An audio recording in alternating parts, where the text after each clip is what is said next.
9 days ago, I came to your homes and requested you to make great sacrifices to save lives and to protect our motherland. I announced the imposition of strict restrictions to movement and asked the residents of the Greater Accra metropolitan area and Kasoa and the Greater Kumasi metropolitan area and its contiguous districts to stay at home for 2 weeks in order to give us the opportunity to stave off this pandemic.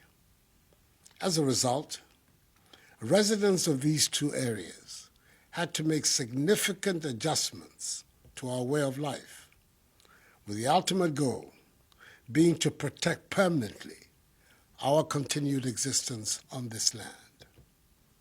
They heeded the call, and they have proven so far to each other, and indeed to the entire world, that being a Ghanaian means we look out for each other. Yes, there are a few who continue to find ways to be recalcitrant, but the greater majority have complied and have done so with calm and dignity. Tonight, I say thank you to each and every one of you, law-abiding citizens. Let me thank in particular all our frontline actors who continue to put their lives on the line to help ensure that we defeat the virus. To our health workers, I say a big aiko for the continued sacrifices you are making in caring for those infected with the virus and in caring for the sick in general. You are the heroes and heroines of our generation, and government will do all in its power to provide you with the relevant tools to do your work effectively. To the men and women of our security services who have been enforcing the directives by patrolling our streets day and night, conducting surveillance, snap checks, and mounting roadblocks, we're deeply in your debt. It is these security measures that have created the basic framework within which our medical personnel are able to pursue contact tracing, testing, and treatment of persons with the virus, whose implementation offers us the most secure means to defeat the virus. Reports I've received so far indicate that the police, military, and other members of our security services have discharged their mandate with considerable professionalism. Furthermore, working with the Ministry of Local Government and Rural Development, we see personnel of the Ghana Armed Forces involved in the cleanup of our drainage systems and of our markets. In the very few instances where members of our security agencies have employed the use of excessive force against the citizenry in enforcing the restrictions on movement, the Inspector General of Police and the Chief of Defense Staff of the Armed Forces have taken steps to investigate such incidents, and they have given me the assurance that those found culpable will be duly sanctioned. Thus far, the alleged wrongdoers have been withdrawn from the ongoing exercise. To enhance command and control, more senior officers have been deployed at the operational level, and each member of our security services participating in the exercise has been handed an aid memoir highlighting essentially the guidelines for the operation. However, I'm extremely perturbed by the actions of a few unpatriotic persons who are deliberately passing off and circulating old videos of alleged brutality by members of the security agencies, largely of foreign origin, and presenting them as though there were new incidents by Ghanaian security personnel which have occurred during the course of this past week. It is sad, it is unfortunate, and it must end. We should all be in this fight together, and there's nothing to be gained with widespread fabrication and distribution of such videos, whose sole aim is to create discontent and undermine the trust of the population in the men and women of our security services. Who gains from such conduct? Nobody in their right senses. The law enforcement agencies are determined to locate the originators of these antisocial acts. Fellow Ghanaians, as I've said before, all the government is doing is intended to achieve 5 key objectives: limit and stop the importation of the virus, contain its spread, provide adequate care for the sick, limit the impact of the virus on social and economic life, and inspire the expansion of our domestic capability and deepen our self-reliance. As of today, Sunday, 5th April, our current situation is such that we have recorded a total of 214 cases. The Greater Accra region has 189 cases, followed by the Ashanti region with 12, Northern region 10, Upper West region 1, Eastern region 1, and Upper East region 1. The 10 from the Northern region are the West African nationals who entered our country illegally after the closure of the borders. In total, 3 persons have fully recovered from the disease, 49 persons have been discharged from treatment facilities and are being managed from home, and the remaining 155 are responding to treatment. 2 persons are moderately ill, and 5 persons, as I said before, have lost their lives. Of the 1,030 travelers who were mandatorily quarantined and tested on their arrival in Ghana on the 21st and 22nd of March, 79 were initially found to be positive, and appropriate arrangements were made for their isolation and treatment. Subsequently, after 12 further days of quarantine, 26 other persons were found to be positive as a result of their second test, bringing the total number of those found to be positive to 105, all of whom have been isolated for treatment. Of the remaining 925 persons who have undergone 2 tests and found to be negative, 804 have been released from quarantine to join their families. The remaining 121 are, as I speak, in the process of being released.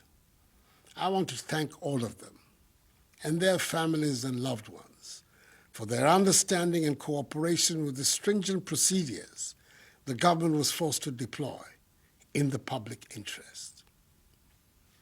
Efforts also at contact tracing have been ramped up over the course of the past week.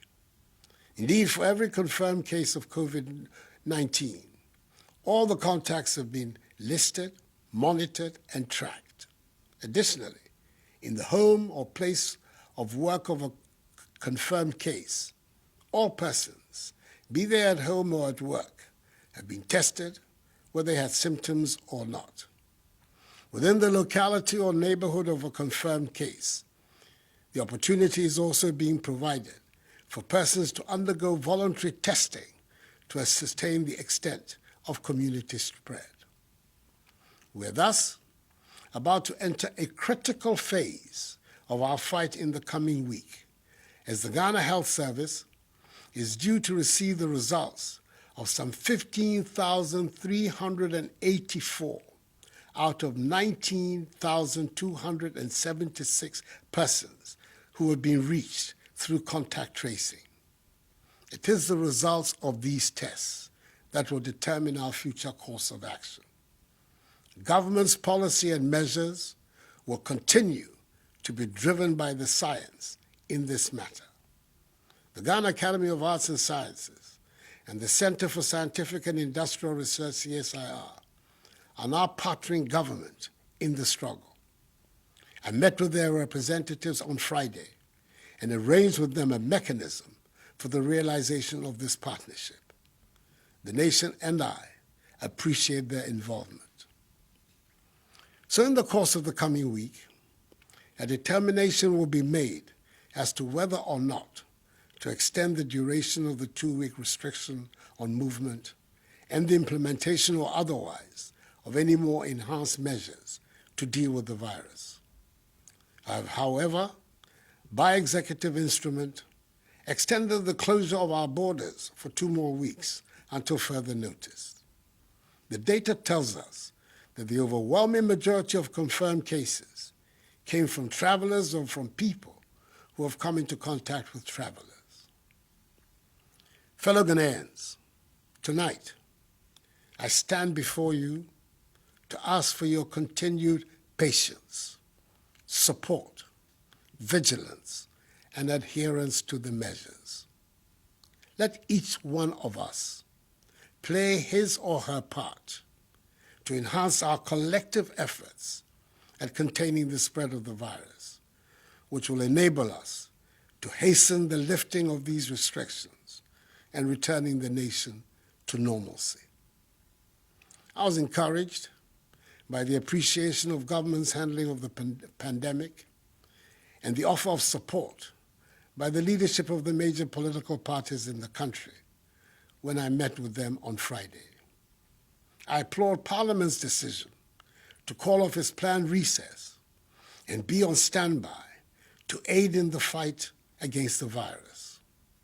I thank staff of the University of Ghana's Noguchi Memorial Institute for Medical Research, the Kwame Nkrumah University of Science and Technology's Kumasi Center for Collaborative Research, and the National Public Health Reference Laboratory of the Korle Bu Teaching Hospital for the solid work they're doing for Mother Ghana. I'm very grateful to the individuals and institutions who have responded to my appeal for donations to be made into the COVID-19 National Trust Fund, which has been established to complement government's fight against the virus and to assist in the welfare of the needy and the vulnerable. A total amount of some 8,750,000 cedi, which includes 600,000 United States dollars, have been received so far for this purpose. I'm happy that so many appointees of my government have also followed my example by donating their salaries to the fund. We are in difficult times, and that is why I directed the Minister for Finance to send to Parliament the Coronavirus Alleviation Program, whose objective is to protect households and livelihoods, support micro, small, and medium-sized businesses, minimize job losses, and source additional funding for promotion of industries to shore up and expand industrial output for domestic consumption and exports. Through this program, the Ministries of Gender, Children and Social Protection, and Local Government and Rural Development, and the National Disaster Management Organization, NADMO, working with MMDCEs and the faith-based organizations, have begun to provide food for up to 400,000 individuals and homes in the affected areas of the restrictions. This began in Accra today and will begin in Kumasi tomorrow. It will come in the form of dry food packages and hot meals, and will be delivered to vulnerable communities in Accra, Tema, Kumasi, and Kasua.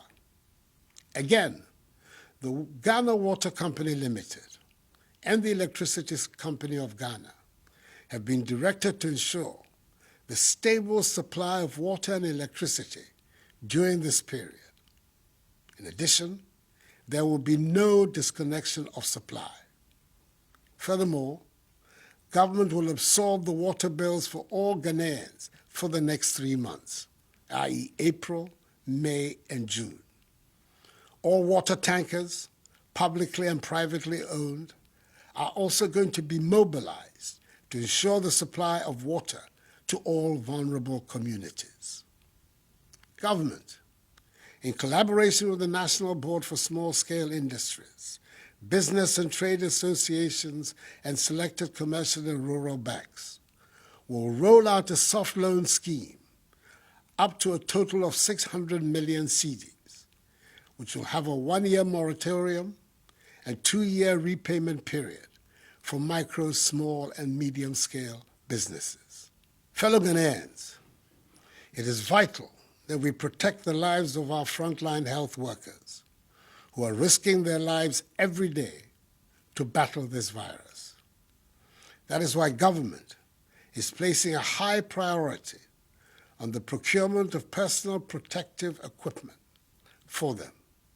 Thus far, 350,000 masks, 558,650 examination gloves, 1,000 reusable goggles, 20,000 coveralls, 7,000 N95 respirators, 500 waterproof gumboots, 2,000 reusable face shields, 2,000 gallons of hand sanitizers, 10,100 milliliter pieces of hand sanitizers, and 500 shoe covers have been sent to the regional health directorates for onward distribution to the district health directorates for use by our health workers in all the districts.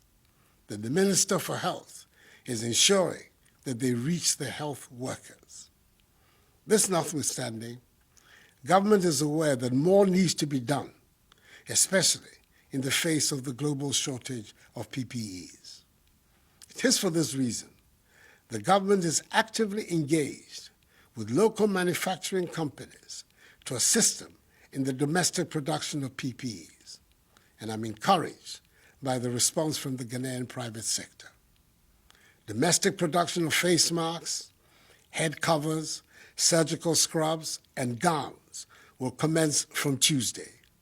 For example, 3,600,000 face masks will be produced domestically with an output of 150,000 per day.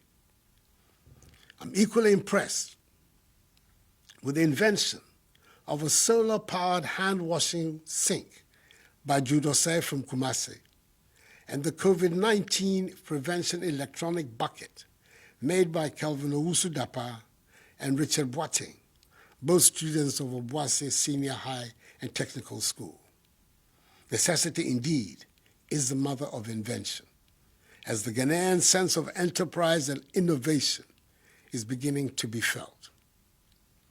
An insurance package with an insurance sum of 350,000 cedis for each health personnel and allied professional at the forefront of the fight has been put in place, with a daily allowance of 150 cedis being paid to contact tracers. Government has also decided that all health workers will not pay taxes on their emoluments for the next 3 months, i.e. April, May, and June. Furthermore, all frontline health workers will receive an additional allowance of 50% of their basic salary per month, i.e. for March, April, May, and June. The March allowance will be paid alongside that of April. The Ministry of Transport is also making available, for free, Ayalolo buses to convey health workers in Accra, Tema, Kumasi, and Kanswa to and from work along specific routes for the entire duration of the restrictions. I'm happy that operators of public transport, such as trotros and taxis, are largely adhering to the admonition to observe social distancing in their vehicles. Each one of them should do so. Towards ensuring the cleanliness of our country, especially in the Greater Accra and the Greater Kumasi areas, which are currently the subjects of the restrictions, the Ministry of Sanitation and Water Resources, together with some 400 personnel drawn from the police, military, fire service, and prison service, from Friday, 3rd April to today, Sunday, 5th April, have embarked on desilting our gutters, collection and disposal of garbage from homes, public places, markets, and vehicle terminals. We must ensure that the end of this exercise will lead to a new attitude towards cleanliness in our surroundings. That would be a positive legacy from this crisis. MMDAs outside the areas affected by the restrictions have been directed to emulate this cleanup exercise. As of Saturday, 4th April 2020, markets and lorry terminals in 13 regions have been cleaned and sprayed, with the 3 other regions set to follow in the coming few days. We've had to take the extra step of closing a few markets in Accra and Kumasi, where traders and market women had flouted the rules for social distancing. Some districts have also embraced the policy of alternate days for alternative products in a bid to decongest the markets and ensure social distancing. I'm fully aware of the disruptions to your lives occasioned by these measures. Your personal movements, way of life, the education of your children, your livelihoods have all been disturbed by this virus. But believe me, the measures are necessary if we are to free ourselves permanently of this pestilence. Fellow Ghanaians, I will continue passionately to appeal to you to observe prescribed social distancing and good personal hygiene to contain community spread. These enhanced hygiene protocols must become a part of our everyday lives. We must not abandon them. And remember that the law enforcement agencies are going to increase their enforcement of the stay-at-home directive. Do not leave your homes other than for the essential stipulated reasons. The cynics question our capacity for the maintenance of discipline in this period and in its aftermath. However, I am confident that we will prove them wrong. Ghanaians always rise up to the occasion, and we will do so again. United, we're going to win this battle. I'm privileged to be speaking to you on a sacred day of the Christian calendar, Palm Sunday, which ushers in the Holy Week to commemorate the passion and sacrifice of Jesus Christ. Let his example unite all of us, Christians, Muslims, all Ghanaians, in our care for each other and in our resolve to overcome this challenge. This too shall pass. Together, let us ensure that the scourge of this virus becomes nothing but a temporary blip on the fortunes of our nation. And we will go on to realize the vision and aspirations of our forebears who envisaged Ghana to be a free, democratic, prosperous nation, the beacon of freedom and justice, the Black Star of Africa, the harbinger of a new black civilization in which the dignity and prosperity of black people everywhere are assured. May God bless us all and our homeland Ghana and make her great and strong. I thank you.